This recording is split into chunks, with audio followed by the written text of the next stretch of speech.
Hi there. If you're watching this, then most likely you're a fan of Dave Ramsey. So Dave Ramsey, for the very few of you who don't know, is a guy who has helped thousands of people get out of debt. He has a debt program. He has a program that we went through called Financial Peace University that walks you through a whole bunch of his, I think it's like 7 steps to receiving financial peace, which is basically the point where you're not really stressing and freaking out about money, and that affects your behavior. And the reason I bring this up is because I want to kind of explain how Andrew Yang's policy, specifically called the freedom dividend, would factor in to the Dave Ramsey plan so seamlessly and be a huge help for those of us who are trying to reach financial peace. So, how does it work? Well, so as you know, with Dave Ramsey, it's there's a couple things. So Dave is very big on wanting to get intense and aggressive with attacking your debt. And essentially, the better the job, the more the income, the bigger the shovel you have to dig to dig back up the hole of debt that you've made, the better, right? So whatever you got to do, if you got to deliver pizzas, you name it, just attack it like crazy. Andrew Yang is a person running for president of the United States in 2020, and look this guy up. Just Google Andrew Yang and look at his policies. He doesn't fit with the traditional Democrats. He's something different. These are plans I've never heard of, very unique ideas. But specifically, the freedom dividend, he's got a whole explanation on where the money comes from, how it prevents inflation, how it actually empowers the individual. And this is how it fits directly into Dave Ramsey's plan. First of all, the freedom dividend is every American citizen over the age of 18 will receive $1,000 a month freedom dividend. And you'll basically get this $1,000 to do whatever you want with, right? It's a universal basic income. Now, it's not meant to live off of, but it's an additional supplemental form of income. And how does this affect on the Dave Ramsey side? Well, most of us are trying to pay down our debt. An extra $1,000 a month towards debt would be huge. If you live in a household with you and your spouse, that's going to be $1,000 for you and $1,000 for her. That's $2,000 right there. So especially because I've heard on the Dave Ramsey program, people call in because they're in a situation similar to mine, where the family has chosen that one of the spouses will actually be at home with the kids, and they'll be living on a single income. That's the situation we're in. We live on just my income, and it's a choice that we made for our family. And as a result, this freedom dividend actually allows my spouse to bring in income that we can use towards our debt.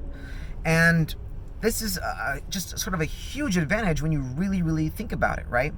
And then when it comes to the next stage and you're finally out of financial debt, then the very last stage is you start to give like no one else, right? Well, if you're free of debt and you're receiving extra income that you don't need, right? You can be much more generous with that on top of what you normally would. It can make a huge difference to your local community, your local church, you name it.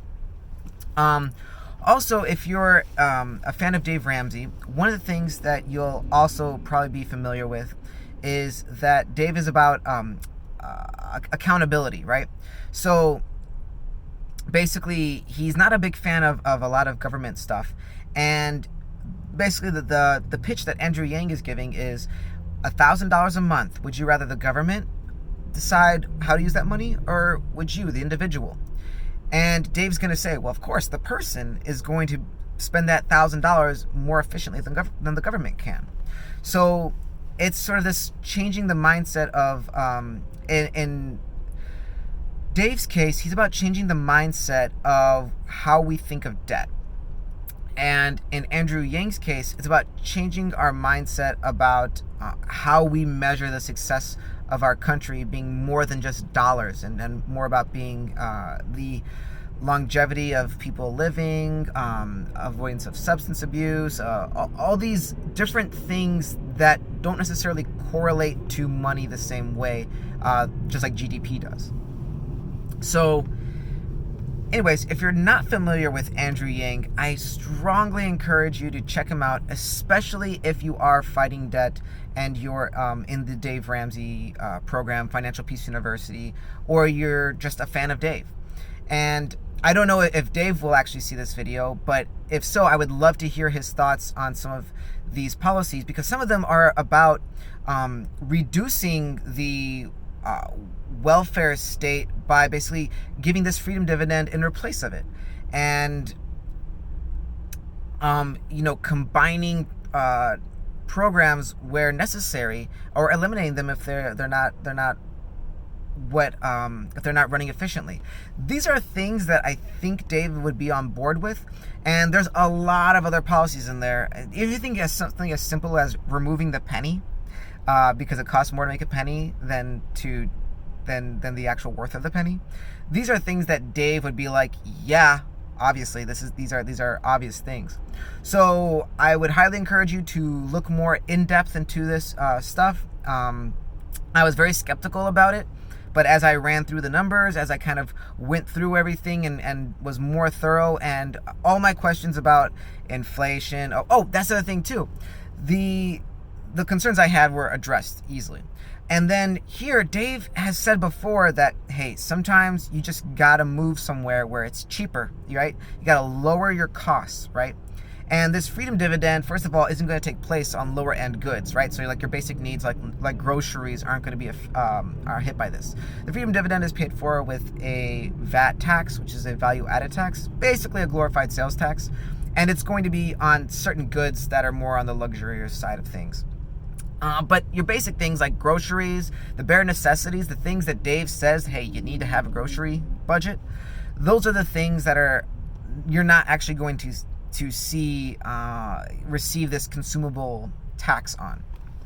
Now, what makes this great is Dave says sometimes you got to move places. Sometimes you got to go where the cost of living is less, right? If this freedom dividend goes through, what this would mean is that we aren't shackled to our current location. We can shop around for another location, because there's going to be people who know that, hey, people get $1,000 a month. Let's open up our own complex. Let's open up, living residencies. Let's, do all this stuff. You're basically creating competition. All this is just really, really good free market stuff, and you allow people to easily move job locations because they have more financial independence, more financial freedom that isn't just directly tied to their job and their job's health insurance plan, right? They're not just stuck there because that's what they can currently, they're not just shackled, if that makes sense, right? Anyways, it gives them a little bit more of a breathing room, and that's just kind of my thoughts. I'd love to hear yours, especially if you are going through Financial Peace University or you've taken elements away from Financial Peace University. Whatever the case, would love to hear your thoughts. That's it. Leave comments down below. Bye-bye.